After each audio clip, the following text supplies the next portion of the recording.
I'm Major Rebecca Wilson, 32, and I built a career that led me all the way to the Pentagon's Hall of Heroes. For years, I bent over backwards trying to earn my father's respect, grades, discipline, achievements. But when I joined the military, he laughed in front of our entire family and said, "She'll never matter." That was the moment I stopped chasing his approval and chose a different path. Have you ever been dismissed or belittled by someone you gave everything to? If so, share your story in the comments. You're not alone. Before I dive in, let me know where you're watching from.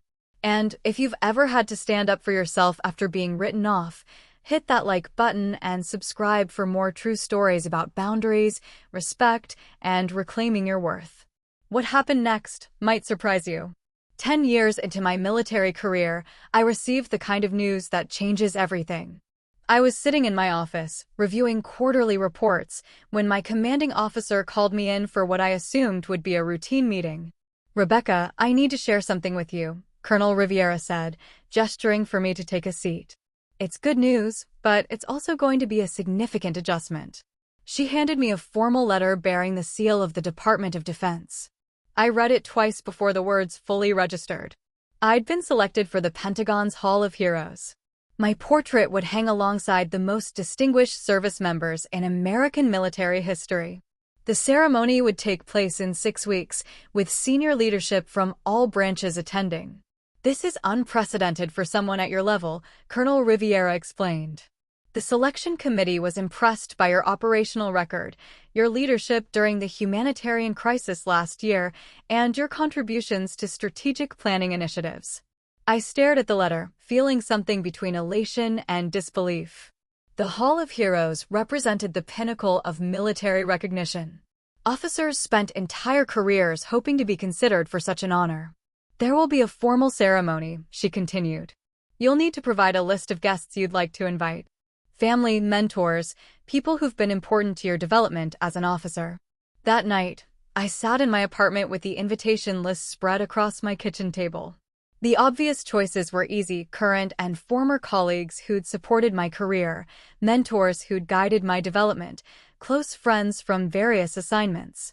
But the blank line marked family gave me pause. I hadn't spoken to Dad in over 2 years. Our last contact had been a brief, awkward phone call when my grandmother passed away. He'd answered the phone when I called to express condolences, and we'd managed about 30 seconds of stilted conversation before he handed the phone to Mom. The rational part of me said to leave the family section blank. Why invite people who'd shown no interest in my career, who'd made it clear that my achievements didn't matter to them? But there was another part, smaller, quieter, but persistent, that wondered what it would be like to have them there. To finally have something so undeniably significant that even Dad would have to acknowledge its importance.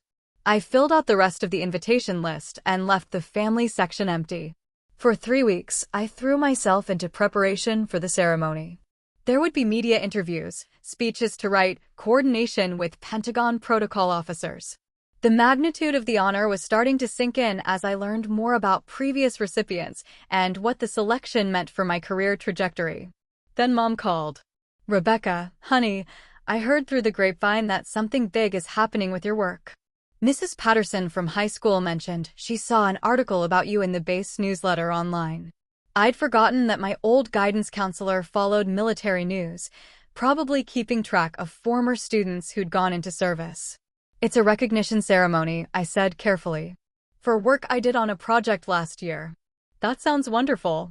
Are we invited?" The direct question caught me off guard. I'd been prepared for curiosity, maybe some fishing for details. But Mom's straightforward request forced me to confront the decision I'd been avoiding. "It's in Washington," I said. "Pretty formal. Long day. We don't mind traveling. Your father and I haven't been to DC in years." Your father and I. Like they were a package deal, like Dad's attendance was automatically assumed despite years of silence between us. "Mom, I'm not sure that's a good idea." "Why not?" "We're proud of you, Rebecca. We always have been." The words hit like a physical blow. Proud of me? Where had that pride been during the years of dismissive comments and deliberate distance? Where was it when Dad declared I'd never matter in front of our entire family? "I don't think Dad would be interested," I said. A long pause. "You might be surprised." He talks about you more than you know. He talks about me. He keeps track of things. Articles online, mentions in the local paper when the base does community events. He's proud, Rebecca. He just doesn't know how to fix what got broken between you two. I sat in my kitchen, holding the phone and trying to process this information. Dad had been following my career? Reading articles about base activities? The man who'd barely acknowledged my existence for years had been quietly monitoring my progress? If he's so interested, he knows how to pick up a phone, I said. You know your father. He's stubborn. Prideful. He thinks he said things that can't be taken back. He did say things that can't be taken back. Another pause. But maybe they don't have to define everything else. After we hung up, I stared at the blank family section of my invitation list. This ceremony represented the pinnacle of everything I'd worked toward. The validation I'd stopped seeking from home had finally arrived from the institution that mattered most in my professional life. Did I want to share that moment with people who'd dismissed my potential from the beginning? Or did I want to prove, once and for all, exactly how wrong they'd been? 3 days before the deadline for final guest lists, I made a decision that surprised even me. I wrote John Wilson in the family section, then sealed the invitation in an envelope addressed to my father. But I didn't include any explanation, any context about what the ceremony represented or why I decided to invite him after years of silence. The invitation simply said, Work event. Washington, D.C., October 15th. RSVP required. If he wanted to understand what he'd been invited to, he could do the research himself. If he wanted to attend, he could make the effort to respond. If he didn't, I'd know exactly where I stood once and for all. 2 weeks later, I got a text from Mom. Your father will be there. No additional details. No mention of whether he understood what the event was, whether he'd looked up the Hall of Heroes, whether he had any sense of the significance of what he'd been invited to witness. Just, your father will be there. I spent the remaining weeks preparing for the ceremony with a strange mixture of anticipation and dread. Part of me was excited about the recognition, proud of what I'd accomplished, eager to share the moment with colleagues who understood its importance. But another part kept wondering what Dad would think when he arrived and realized what he was actually attending. Would he be impressed? Shocked? Would he finally understand how wrong his assessment had been? Or would he find some way to minimize it, to maintain his original judgment despite evidence to the contrary? The night before the ceremony, I lay awake thinking about the last conversation we'd had before I stopped trying to maintain contact. The way he'd laughed at my ambitions, dismissed my potential, predicted my failure. Tomorrow, he'd stand in the Pentagon's most prestigious hall and watch me receive one of the military's highest honors. Whatever happened after that, at least I'd know I'd proven him completely, undeniably wrong. The morning of the ceremony arrived gray and drizzling, typical October weather in Washington. I'd been up since 5, reviewing my speech one final time, pressing my dress uniform until every ribbon sat perfectly, every crease was razor-sharp. The Pentagon's Hall of Heroes occupied a corridor that felt more like a cathedral than a military building. Portraits of distinguished service members lined the walls, each one representing decades of dedication and extraordinary achievement. In a few hours, my photograph would join that distinguished company. I arrived early for the final briefing with protocol officers. They walked me through the schedule, opening remarks by the Secretary of Defense, presentation of my portrait, my response speech, reception afterward. Everything precisely timed, every detail choreographed. Your guests will be escorted to the VIP viewing area, the protocol officer explained. We have 12 people confirmed on your list. 12 people. Colleagues, mentors, friends who'd supported my career over the years. And one father who hadn't spoken to me in years, who was about to discover exactly what he'd been invited to witness. There's been a change, I said. One of my guests may need additional escort. He's not familiar with Pentagon procedures. Of course. We'll make sure everyone is taken care of. An hour before the ceremony began, I was in a small preparation room when my phone buzzed. A text from Mom, we're here. Your father is very quiet. I could picture them in the Pentagon's main entrance, Dad probably wearing the same suit he'd worn to Tommy's graduation, looking around at the marble corridors and uniformed officers with the expression he got when he felt out of his element. Did he understand yet what he was here for? Had he researched the Hall of Heroes? Did he have any sense of the significance of what was about to happen? Another text arrived. He asked me 3 times if I was sure we had the right place. Despite everything, I almost smiled. Dad's confusion was probably genuine. He'd received an invitation to a work event from a daughter who'd barely communicated with him in years. Of course, he was questioning whether he belonged here. 15 minutes before the ceremony, a knock came at my door. Major Wilson?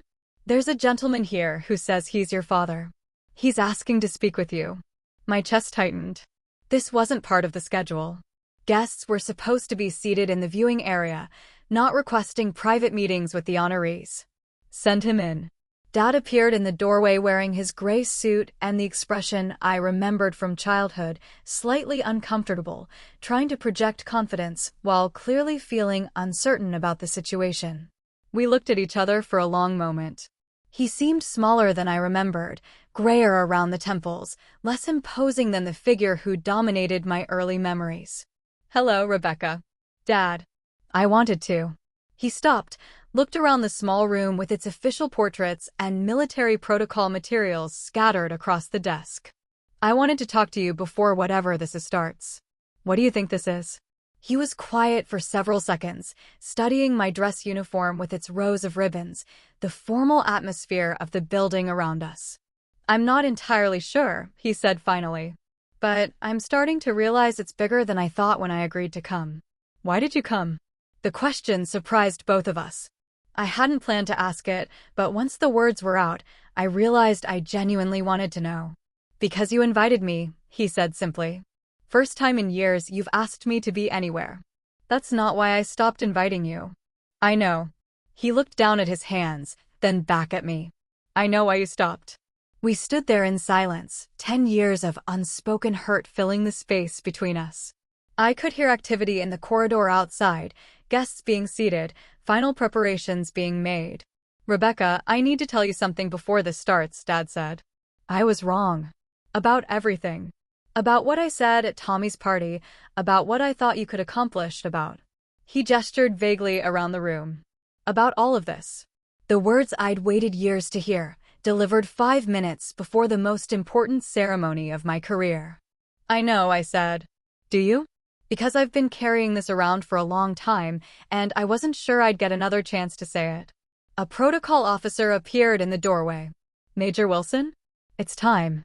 Dad stepped aside to let me pass, then spoke quietly as I reached the door. Whatever this is, whatever's about to happen. I want you to know I'm proud of you. I should have said that years ago. I nodded, not trusting my voice, and walked toward the Hall of Heroes. The corridor was lined with senior officers, Pentagon officials, and invited guests.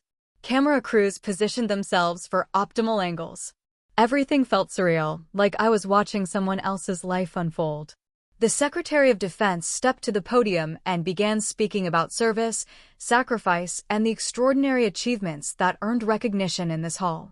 I listened to him describe my operational record, my leadership during crisis situations, my contributions to strategic initiatives. When he said my name and gestured toward the unveiled portrait, I felt a surge of something I couldn't quite identify. Not vindication, exactly. Not triumph. Something quieter but more profound.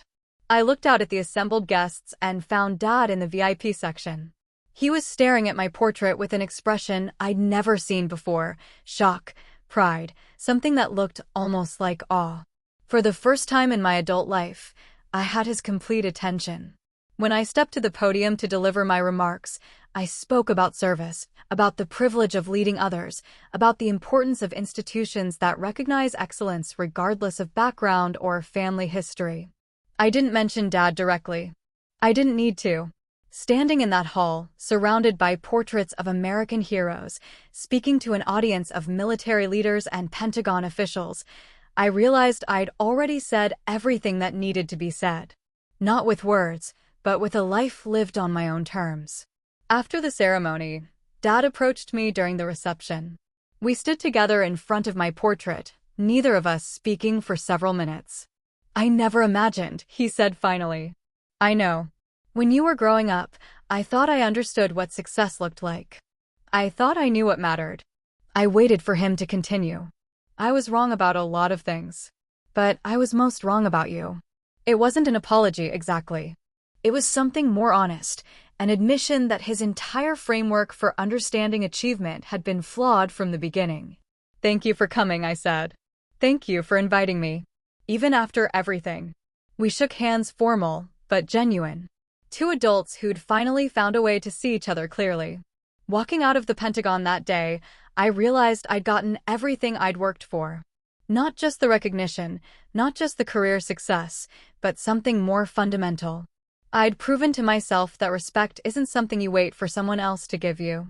It's something you build, piece by piece, through work that matters and choices that reflect your values. Everything else is just audience. The signs were there long before I ever thought about the military. My dad had this way of looking right through me whenever I mentioned anything that mattered to me. Not anger, exactly. Something colder. Dismissal wrapped in a smile that never quite reached his eyes. I was 16 when I first brought up the service academies. We were having dinner, the whole family crowded around our kitchen table, and I'd been working up the courage for weeks. My guidance counselor had mentioned West Point during a meeting about college applications. The idea had taken root immediately, the discipline, the purpose, the chance to serve something bigger than myself. "I've been thinking about applying to West Point," I said, trying to keep my voice steady. "My grades are good enough, and I think I could handle the physical requirements." My dad set down his fork and looked at me like I'd just announced I wanted to become a circus performer. Then he laughed. Not a warm, encouraging laugh. The kind that makes your stomach drop. "West Point." He shook his head, still chuckling. "Honey, that's not for people like us." My mom shot him a look, but she didn't say anything. My two brothers kept eating, pretending they hadn't heard. That was always their strategy, stay out of it, let someone else deal with Dad's moods. "What do you mean, people like us?" I asked. He waved his hand dismissively. "You know what I mean. That's for legacy families, kids whose fathers were generals. Not for a plumber's daughter from Ohio." The conversation moved on to my brother Mike's baseball season and whether he'd make varsity.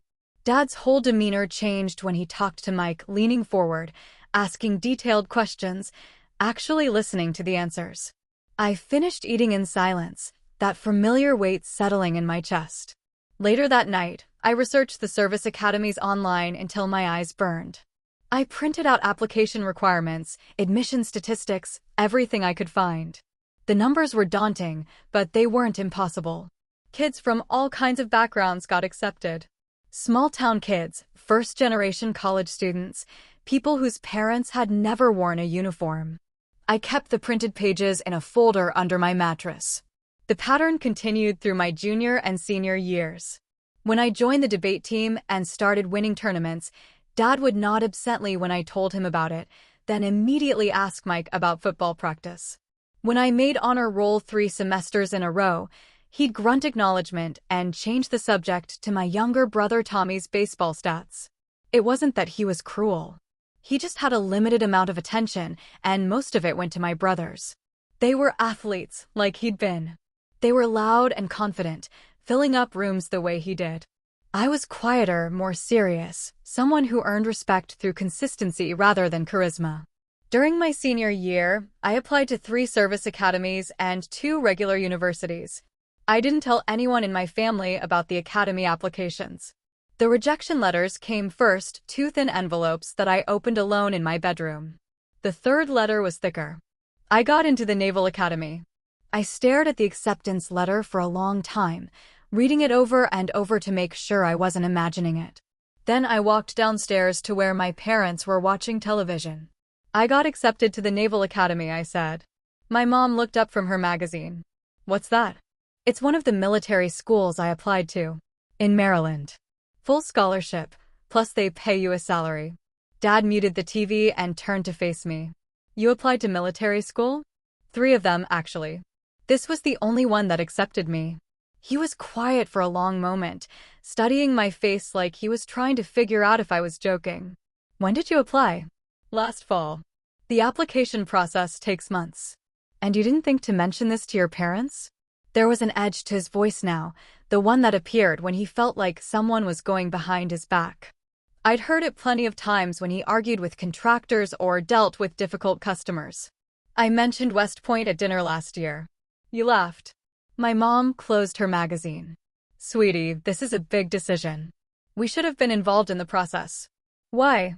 The question came out sharper than I intended. You weren't involved when Mike chose his college. You didn't question his football scholarship. Dad stood up from his recliner. That's different. How is it different? He didn't answer immediately. When he did, his voice was flat, matter of fact. The military isn't for you, Rebecca. You're too soft. You've never been in a real fight in your life. The words hit like a physical blow. Too soft.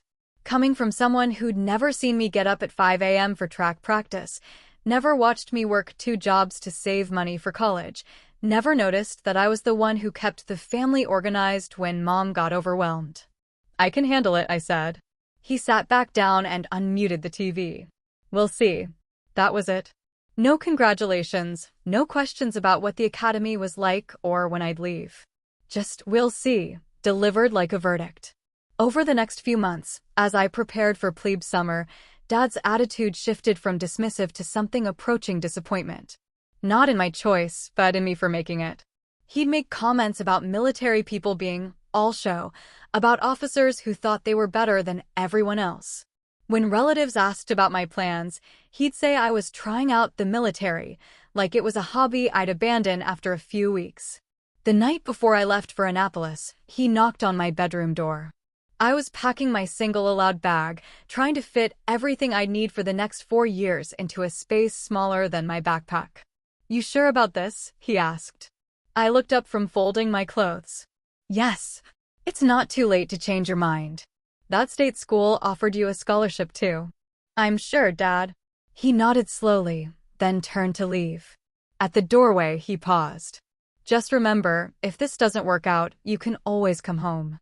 The way he said it, not if you decide to come home, but if this doesn't work out, told me everything I needed to know about his expectations. He was already planning for my failure, already composing the "I told you so" speech in his head. I finished packing in silence, then set my alarm for 4 a.m. Tomorrow would be the beginning of everything I'd worked for, everything I'd dreamed about since that first dinner conversation 2 years ago. As I turned off my bedroom light, I could hear Dad in the living room, watching late-night sports highlights. The sound of the TV drifted up through the floor, familiar, comfortable, unchanged. Soon I'd be gone, and life in this house would continue exactly as it always had. Except I wouldn't be there to see whether he even noticed the difference. The day I signed my final enlistment papers should have been straightforward. A formality, really. I'd already completed 4 years at the academy, already committed to 5 years of active duty service. But Dad turned it into something else entirely. I was home on leave, just a week before my first assignment. The whole extended family had gathered for Tommy's high school graduation party. Aunts, uncles, cousins I hadn't seen in months. The backyard was full of lawn chairs and card tables, the smell of burgers on the grill mixing with the sound of kids running through sprinklers. I was standing near the food table, talking to my cousin Lisa about her nursing program, when Dad's voice cut through the conversation. Loud enough that people turned to look. Well, there she is. Our little sailor. The way he said it made my stomach clench. Not proud, not even neutral. Mocking. Lisa smiled uncertainly. Rebecca's in the Navy now, right? That's so cool. Oh, it's something, Dad said, moving closer with a beer in his hand. For years of college, and she decides she wants to play soldier. Sailor, I corrected quietly. And it's not playing. He took a long drink from his beer, then looked around at the small crowd that had gathered. My mom was there, Uncle Rob and Aunt Janet, a few of my brother's friends. All watching this unfold like it was dinner theater. You know what I told everyone when she first signed up for this military thing? Dad continued, his voice getting louder. I said she'll never matter. Too soft for the real world, too stubborn to admit when she's wrong. The words hit like ice water. I felt my face flush, felt the familiar tightness in my throat that came before tears. But I was 22 now, not 16. I'd survived plebe summer, survived 4 years of military discipline and academic pressure. I wasn't going to cry in front of my family. "She'll never matter," he repeated, like he was savoring the phrase. Mark my words. The silence that followed was deafening.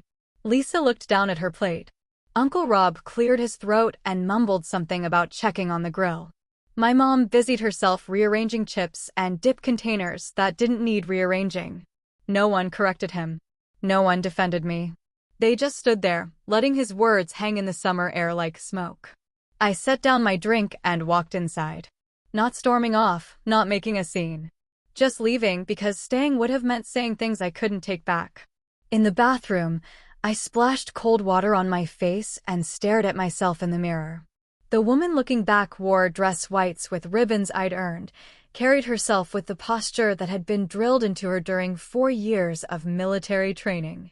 She looked nothing like the uncertain teenager who'd asked about West Point at a family dinner. But in that moment, surrounded by familiar bathroom wallpaper and childhood photos, I felt exactly like that scared 16-year-old again. When I came back outside 20 minutes later, the party had moved on. People were laughing about something else, Dad was holding court near the grill, and the moment had passed like it never happened. That night, lying in my childhood bedroom for what I knew would be the last time, I made a decision. I wasn't going to keep subjecting myself to this. I wasn't going to keep hoping that someday he'd see me differently, that someday his reaction would be pride instead of mockery. I was done chasing his approval.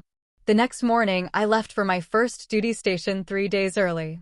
I told my mom I needed to get settled, that the Navy wanted me to report sooner. She hugged me goodbye and told me to call when I could. Dad was in the garage, working on his truck engine. I stood in the doorway for a moment, watching him lean over the open hood, tools scattered across the workbench like they'd been my whole life. "I'm leaving," I said. He looked up, grease on his hands and forearms. "Drive safe." "I will." We looked at each other for a few seconds. I thought about saying something else, maybe trying one more time to bridge whatever gap had always existed between us. But what was the point? He'd made his position clear enough. "See you around," I said. He nodded and went back to his engine. I drove away from that house with the windows down and the radio up, heading toward a life that was completely my own. No more family gatherings where I felt like an outsider. No more explanations about what I did for work, why I chose it, whether it was worth it. The highway stretched ahead, leading to a naval base in Virginia where people would evaluate me based on my performance, not my last name or my father's expectations. Where earning respect meant doing the job well, not convincing anyone that I deserved a chance in the first place. For the first time in years, I felt light. The words "she'll never matter" followed me, though. They became a soundtrack of sorts, playing in the background during difficult training exercises, challenging assignments, moments when I questioned my own abilities. But instead of defeating me, they began to fuel me. Every time I proved myself to a commanding officer, every time I led a team successfully, every time I earned another ribbon or commendation, those words were there. Not as a weight holding me down, but as a reminder of what I was working against. I stopped calling home as frequently. Stopped sending photos of military ceremonies and awards. Stopped sharing the details of promotions and special assignments. Not out of anger, exactly, but out of self-preservation. Why keep offering pieces of my life to someone who'd already decided they weren't worth anything? The distance grew naturally, the way it does when two people stop making the effort to stay connected. Holidays became optional. Family events became scheduling conflicts. The military gave me a ready excuse: deployments, training rotations, duty assignments that kept me busy and far away. My mom would call sometimes, updating me on neighborhood gossip and family news. She'd ask about my job in vague terms, clearly not understanding what I did but trying to show interest. She never mentioned Dad's comment from the graduation party, and neither did I.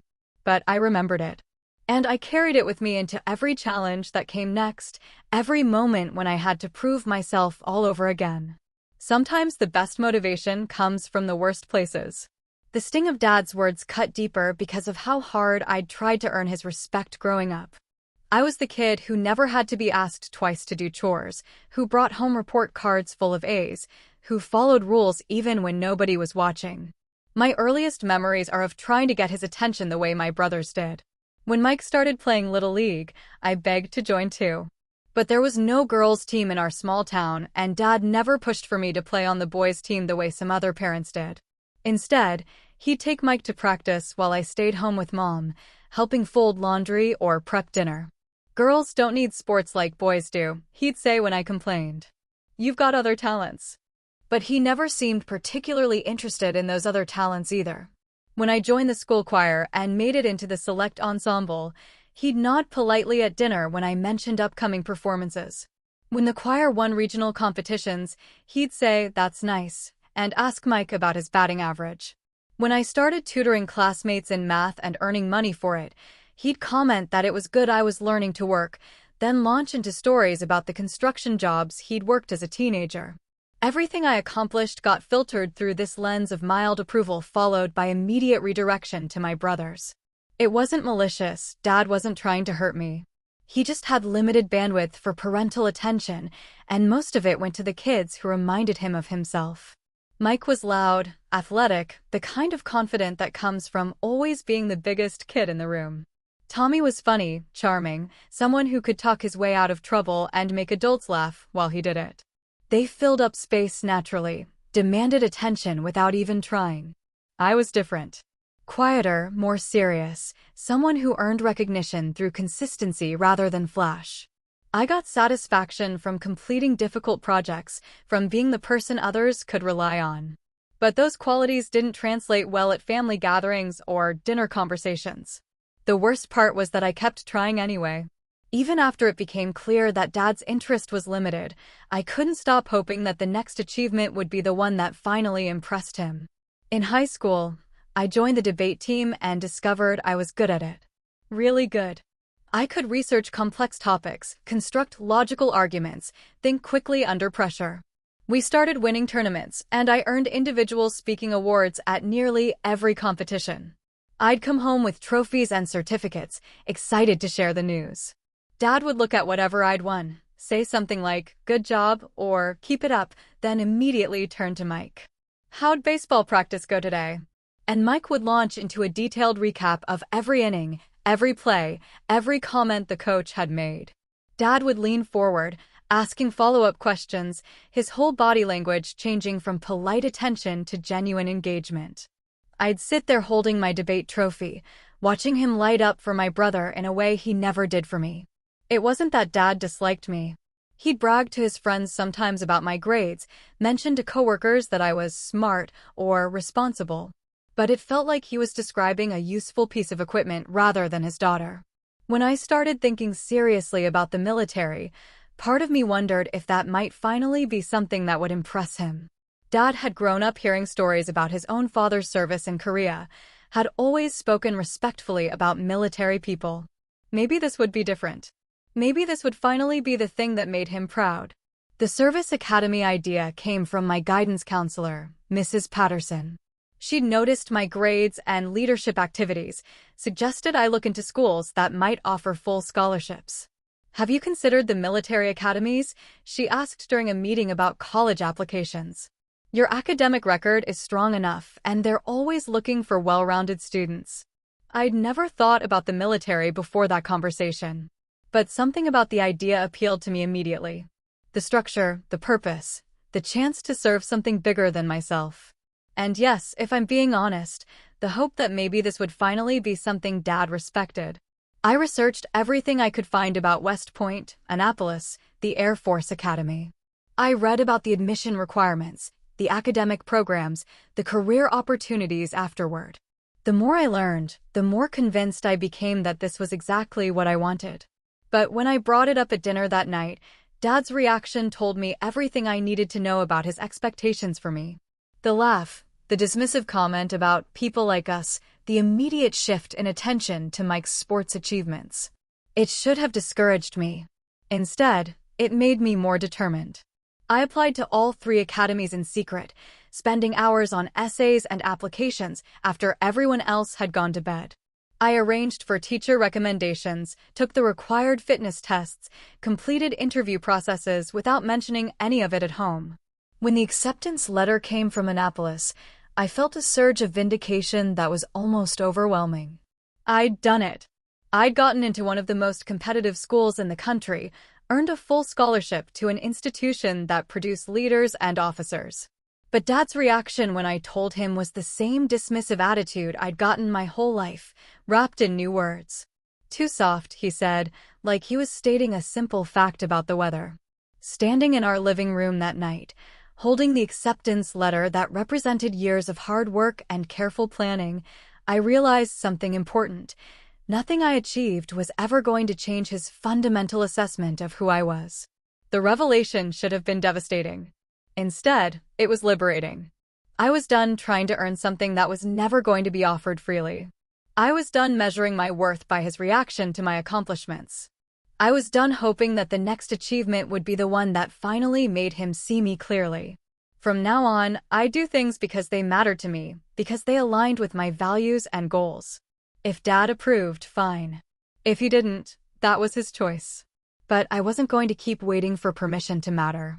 The months that followed my enlistment were marked by an absence that felt heavier than any argument would have been. Dad didn't call to check how training was going. He didn't ask Mom to pass along messages or request updates on my progress. When I called home, he'd say hello if he answered the phone, then immediately hand it off to someone else. The silence was deliberate and complete. At first, I told myself it didn't matter.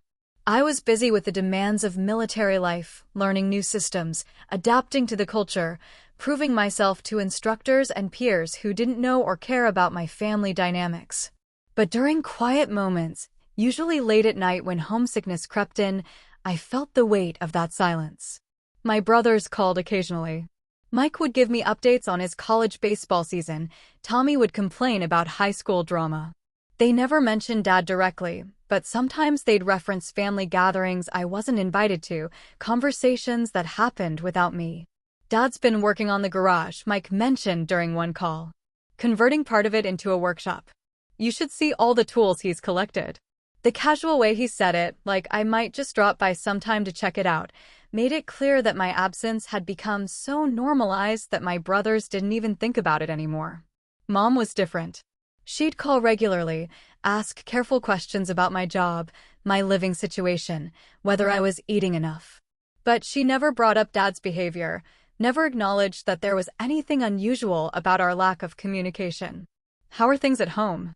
I asked during one of these calls. "Oh, you know. Same as always. Your father's busy with work. The boys are doing well. Does he ever ask about me?" A long pause. "He wants you to be happy, Rebecca. You know that." It wasn't an answer, and we both knew it. The holidays were the hardest part. Thanksgiving and Christmas had always been big events in our family, the house full of relatives, multiple generations crowded around tables, kids running between rooms while adults caught up on months of news. My first year away, I got assigned to duty on Christmas Day. It was actually a relief. I could tell everyone at home that I couldn't make it because of work obligations, avoid the awkwardness of showing up to a gathering where half the family would pretend nothing had happened while the other half walked on eggshells. But the second year, I had leave available. I could have gone home. I didn't.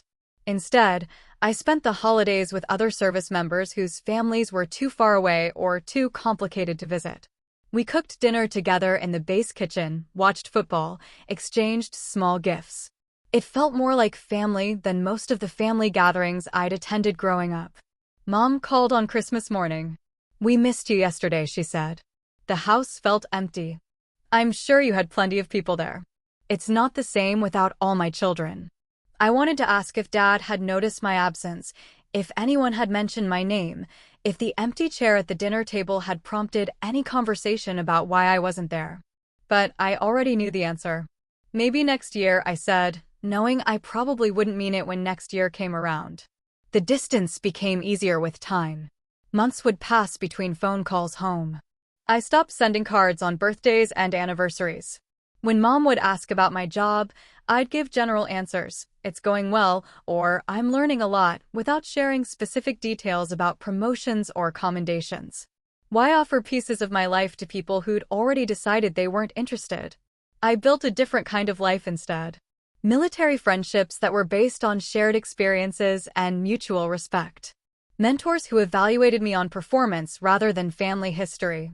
A career path that rewarded competence and dedication rather than charisma or family connections. For the first time, I was surrounded by people who took me seriously by default. The work was challenging in ways I'd never experienced. Long hours, high stakes, constant pressure to perform at levels that would have seemed impossible a few years earlier. But I thrived in that environment. The structure made sense to me. The meritocracy felt fair. The mission gave meaning to the sacrifice. I advanced faster than I'd expected. Earned commendations for projects that required the kind of quiet competence I'd always possessed but never been recognized for. Got selected for specialized training programs, leadership roles, assignments that came with increasing responsibility. None of it made it back home in family conversations. During my 3rd year of service, Tommy graduated from high school. I sent a congratulations card with a check inside, the kind of gesture that acknowledges an occasion without requiring personal involvement. Mike called me afterward. "Mom was hoping you'd come for the party." "I couldn't get leave," I lied. "Dad asked where you were." The comment caught me off guard. It was the first time anyone had mentioned Dad asking about me in years. "What did you tell him?" "That you're busy with work. That the military keeps you pretty tied up."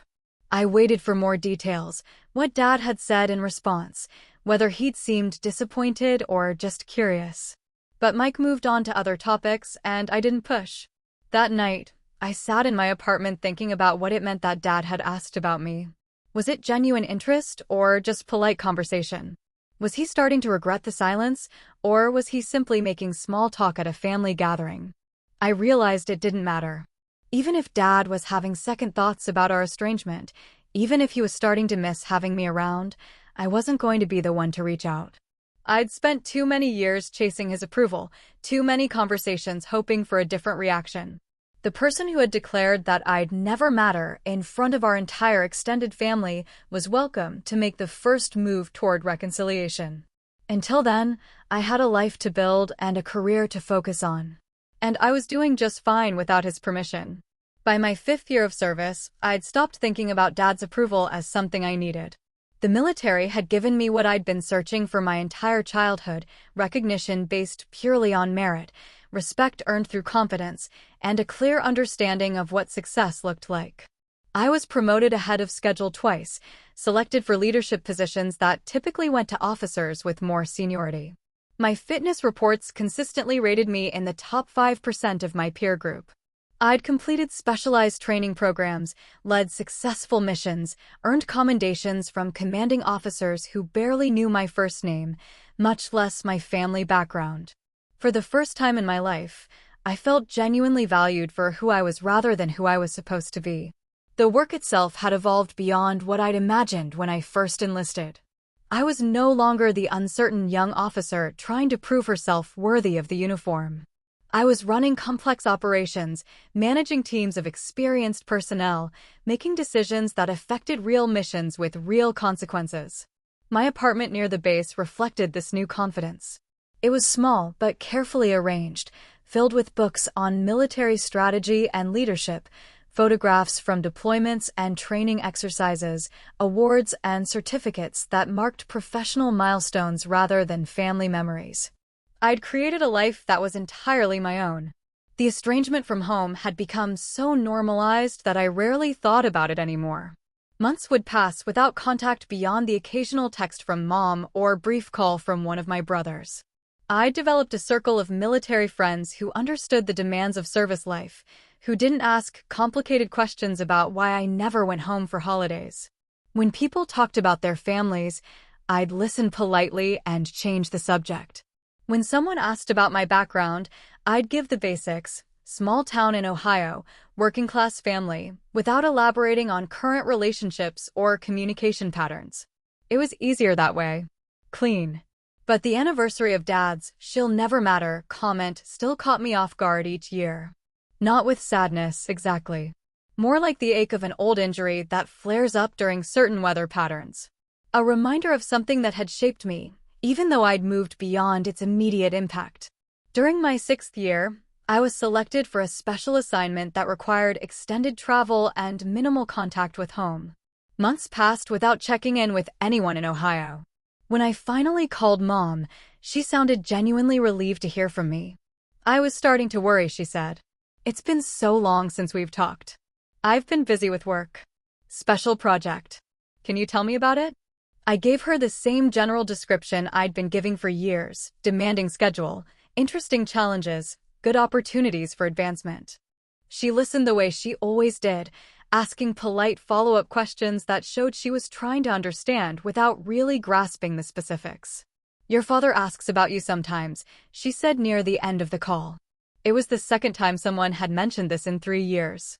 I waited for more details, but Mom seemed to think the comment stood on its own. "Does he? He wonders how you're doing.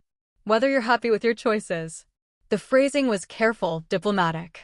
Classic Mom, trying to bridge a gap without taking sides or assigning blame. "You can tell him I'm doing well," I said. "Really well, actually. Maybe you could tell him yourself sometime." The suggestion hung in the air between us.